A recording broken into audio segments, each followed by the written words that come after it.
Hey, I'm Ken. Welcome to Stock Market Unfiltered, where we take a candid / funny look at the stock market. Try to be educational. Sometimes I don't know if we are or not, and maybe a little bit entertaining. But I had Angel, my granddaughter's like 14, draw this for me because here at Stock Market Unfiltered, we do things unconventional. This right here, Angel drew this for me. That's her name. A green giraffe and a red sloth. It cost me money though. I said, what, $5, sweetheart? No, Papa. Inflation. I said, what do you mean? He said, $6. I said, $6? Yeah, and on top of that, it's an extra dollar for the extra animal. $7. 6 for inflation and 1 for the extra animal. It was like I had 2 animals on 1 page. I still love you, sweetheart. You know, on the market, we talk about bulls and bears. Not on this channel. We're going to talk about giraffes and sloths. A giraffe is my new bull. I don't want to do something different. I'm not going to do the same thing the stock market does. Copyright, maybe. I don't know. But I got that copyright on that painting right there. So when we have a really up day, I could just maybe just show like the giraffe and nothing more. And on a down day, I could just show this. But today, it was a mixed day, so I could just show the whole picture. The S&P 500 was up 4 points, basically. The Dow Jones Industrial Average, which are the 30 stocks in the Dow, was plus 67. And the NASDAQ was minus 35. So I can use both of them today because it was a mixed market. I got my $7 worth today, didn't I? And I'm still looking at this gold heist, too, in Toronto. It was like, it wasn't quite 15 million worth of gold. It was 15 million altogether. It was close to, I don't know, 12, 13 million in gold and some other valuables. And I found out this container was like a 5 foot by 5 foot container. They moved it to some private security warehouse, but on the other side of the warehouse, it was public, and anybody could enter that side, and they believe somebody entered the public side, got into the restricted area, and took the 5 by 5 cargo. Oh, $15 million worth of gold and valuable stuff. This happened at that airport before. Went back, it was like 70 or 80 years ago. They never found it. Who did it? The one that went missing years ago. And they're probably not going to find this one. But if they do, I'll let you know. Gold's still around £2 an ounce. Oh, here we go again. Today, First Republic Bank reported today. Before we get to that, it's going to be a busy week. I call this a frenzy week here. The market's going to be in a frenzy because there are some big names reporting this week. And I'm referring to big tech. 1/3, that's 33% of the S&P 500, which has 500 stocks. That's why it's called the S&P 500, just in case you're wondering. You have to have a certain market cap to be in the S&P 500. And we'll talk about that one day too. You got large caps, small caps, medium size, or medium caps. You have to have a certain criteria. But anyway, 33% of the S&P 500 reports this week, just this week. That's roughly 170 companies in 1 week. And they're focused on big tech, which is coming this week. But before I get to big tech, we're going to talk about First Republic. Because this is another one of those companies that's a regional bank. First Republic Bank, San Francisco, California. Believe it or not, their revenues, this is the bank now that, speaking of banks, I told you I own TFC. It's a regional bank. That was one of 5 smaller regional banks that contributed $1 billion to help shore up First Republic Bank. So that was $5 billion. And 2 more banks put in $5 billion a piece. So that was 5 and 10, plus the 5 of this regional bank. That's $15 billion. Or it would have been, anyway, it wound up being $30 billion worth of deposits put in by like 8 or 9 banks to shore up the deposits. Believe it or not, the revenues, this was a $190 stock at one time. and or actually about $172 stock. It got all the way down to $11 after it had that disaster, along with Silicon Valley Bank and Signature Bank. But their revenue was $1.21 billion for the first quarter of this year. The estimate was for $1.15 billion. So they actually beat their revenue estimate by quite a bit. The earnings per share, outstanding number, believe it or not. Earnings per share, $1.23 versus 85 cents. That's pretty good. That's a 38-cent beat on EPS. Can't complain about that. But that's not what they're looking at. Remember, I told you if you have good earnings, most of the time the stock goes up. Not this quarter. The stock was up 12% today, ahead of its earnings. $16. Nice round number. And after hours, it's down 16% to $13.43. Why? It's back to TFC. Same thing with the deposits less than what they wanted it to be. In other words, there's more money flowing out of the bank than deposits coming in because people are taking their lazy money out and putting it in U.S. treasuries and money markets. It's no different here. Same thing. They expected their deposits. Well, actually, their deposits for the first quarter were down 41%, or 40.8 to be exact. We just call it 41%. The estimate was for it to have $145 billion worth of deposits. It's down to $104 billion. So that's $41 billion less in deposits than they expected. And then they also announced a 20 to 25% reduction in their personnel, and they're going to try to limit the compensation to executives and trying to do all this is cost-cutting measures, by the way, to do this. And that $104 billion, it would be worse because if it weren't for these banks, remember these banks, TFC being one of them, got together and put in $30 billion worth of deposits into that bank. If they hadn't have done that, that 104 would be $74 billion. That would be a whole lot much worse than what it is now. But that $104 billion does include the $30 billion that the group of banks got together and deposited into that bank. So that we're getting away from earnings and going by something else now. Like I said, 9 times out of 10, stock goes up when you got the good revenues, EPS.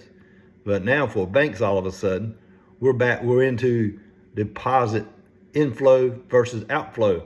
If there's more deposits going into the bank, they like that. They'll send the stock right on up because the deposits are coming into the bank more than they're taking out.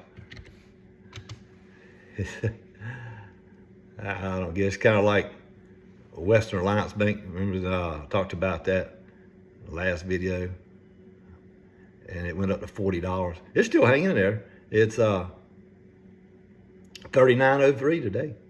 And after hours, it's down 95 cents. It was like $39.98 in a regular trading, but it's still around that 40 range, so it hasn't really done too bad. And I don't know, let's see, First Republic doesn't seem to be affecting too many things. I think TFC's down, let's see, 31 cents after hours. It's still above my cost basis. If it goes down, I had to go down by another $1 before I buy some more shares of it. So that's what's going on with First Republic Bank and the earnings and how they've just changing things, that we're no longer looking at earnings for banks. We're looking at deposit inflow versus outflow. Just because the outflow is more than inflow doesn't mean the bank is bad. In First Republic's case, so they have a little bit more issues, but other banks, they're all just, it's just not been a good week or two for banks. Like Citigroup's down 6 cents, and Bank of America, they're let's see what they're at. And these and Bank of America beat their earnings and stuff too. So And Bank of America's down to 29.76, 29.71 and after hours. So all the banks are low. I'll keep looking at it as a buying opportunity. If it gets down low enough, I'll buy some.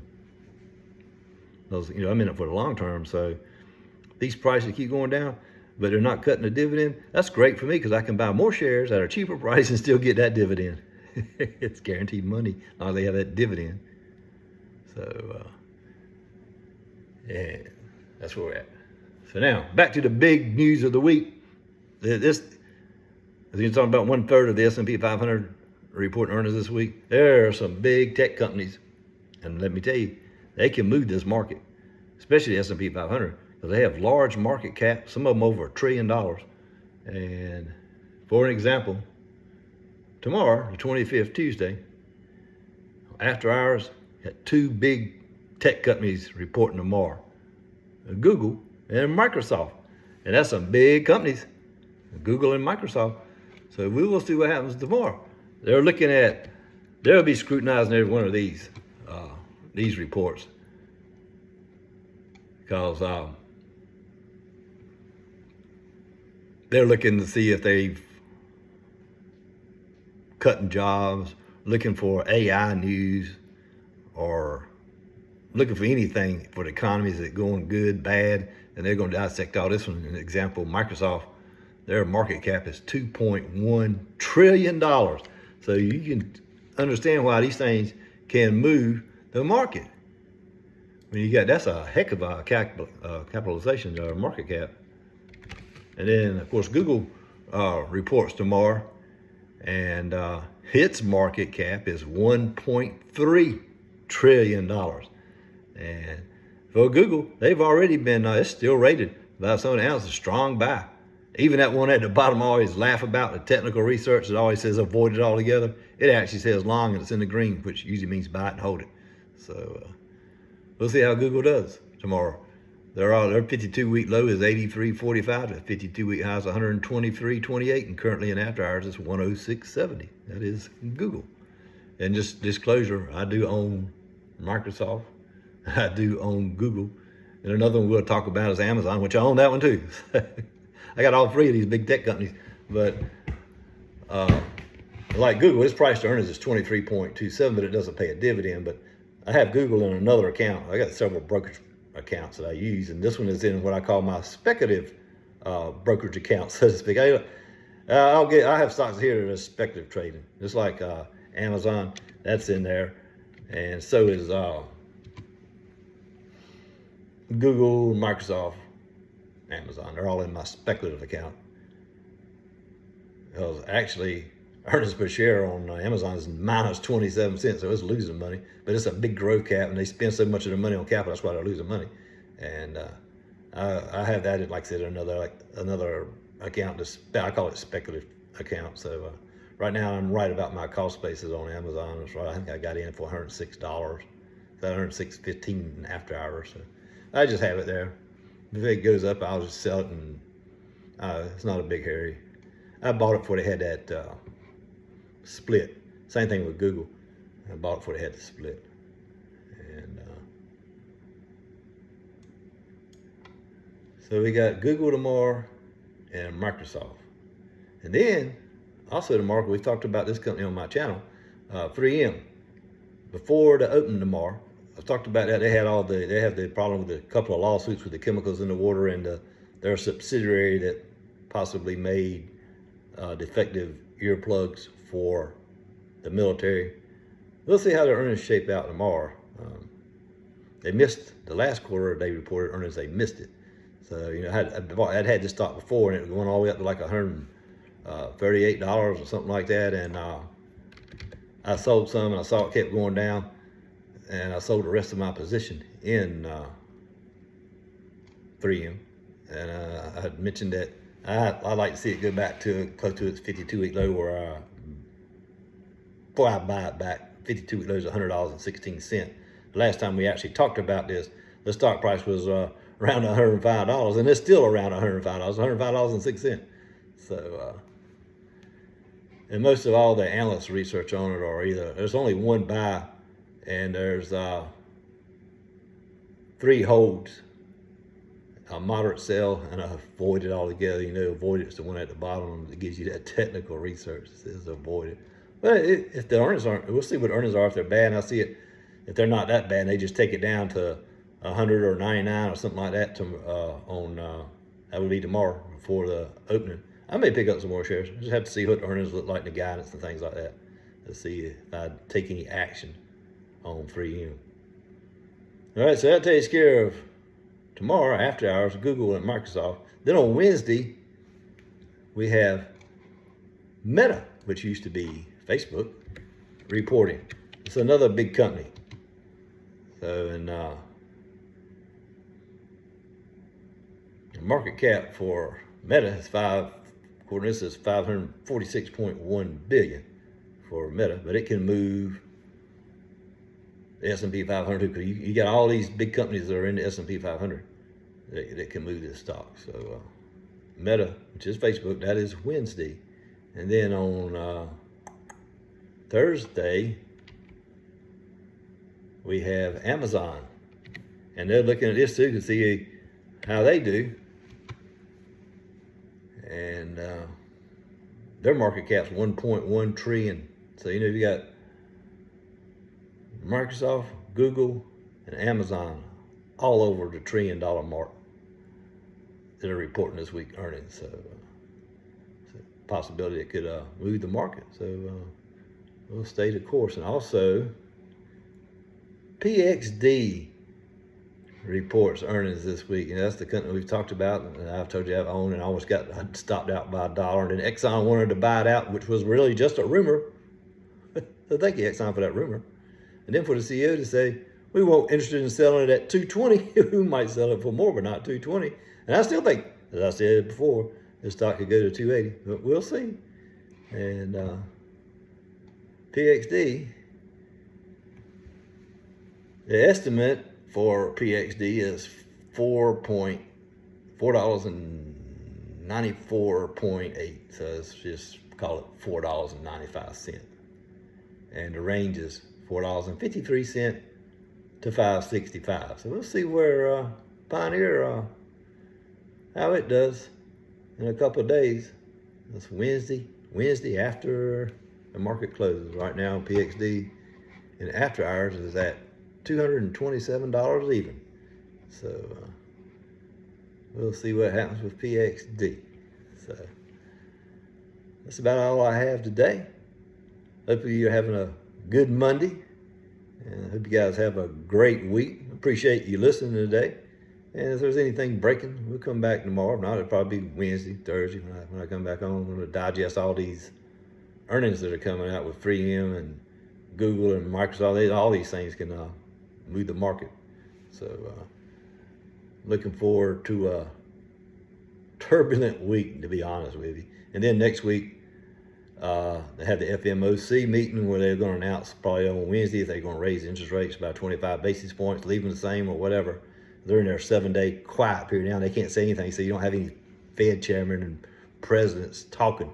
So and I think there's some couple of economic numbers or some things coming out this week. I don't know if they're going to move the market. Not like what's really going to move the market, if anything, is going to be Amazon, Meta, Google, and Microsoft when they report. So stay tuned. We'll see what happens. Like I said, thanks for listening. Have a great week. See you guys soon.